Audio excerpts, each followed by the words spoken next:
Now let's take a look what that text file actually looks like. So it's a very simple text file. I reference my jQuery library. I reference SP services, and then I have my gallery.js. It's actually not that many lines of code to begin with, and same with the gallery.js. And once you access that web service, basically you have this gallery. Now, let's test it out and see if it actually works. I'm actually going to show you the developer toolbar in action. Hopefully it doesn't come back to bite me in the ass. So right now I should have navigation here, but as you can see, it's not working. So what would be your first instinct in order to debug this? How would you debug this? What utility would you use? Anybody? F12 is my personal preference. So let's go ahead. Everybody, F12 is the developer toolbar. It's going to refresh the page for you every time.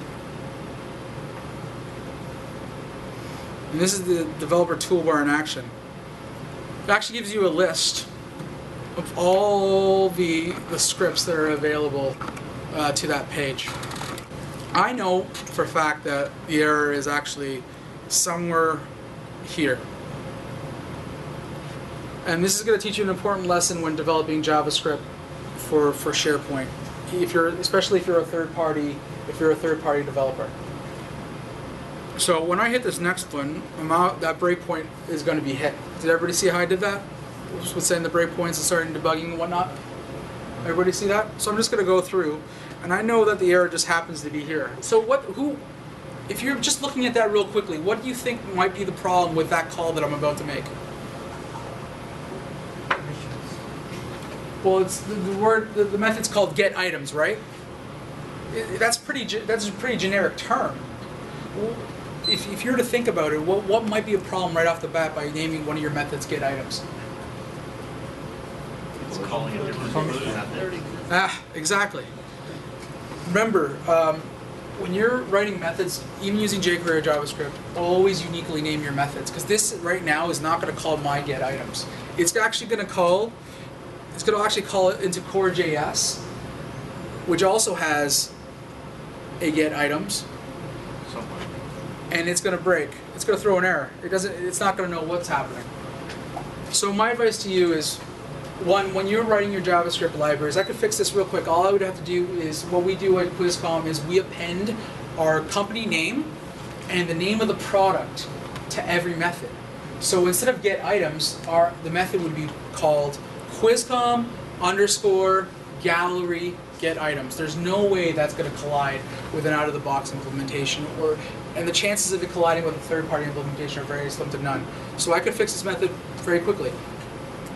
A better recommendation is, when you're developing with JavaScript, learn about namespaces and how to deploy and how to develop things using namespaces. One great example of that is who's used tolerant controls. Tolerant controls. All their JavaScript code is in namespaces. It never collides with anything because it's all encapsulated within its own JavaScript namespace and its own JavaScript objects. So I just wanted to give you a quick lesson. Do you want me to fix this and show you how it works, or I just wanted to really point something out real quick about... You want me to fix it? All right, so let me go to here. I'm not going to use Visual Studio because I said that you didn't have to use Visual Studio, so we're going to go to Notepad. It's not Notepad++.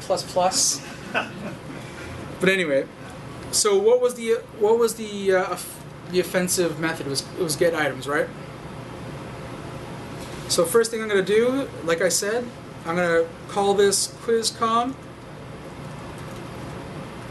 gallery get items. I know it looks like an ugly method name, but sometimes it's got to be a little ugly in order to avoid collisions. Some people like to put an underscore before their methods and things like that. I just keep it simple. Name the company, product, get items. Now let me find all references to get items.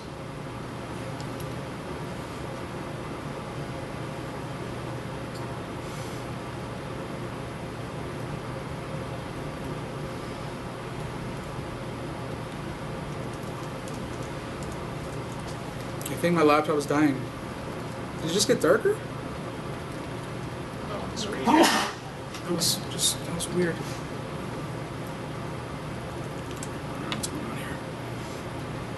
So I'm just going through the page and looking for all the references to get items, and renaming it with our new name.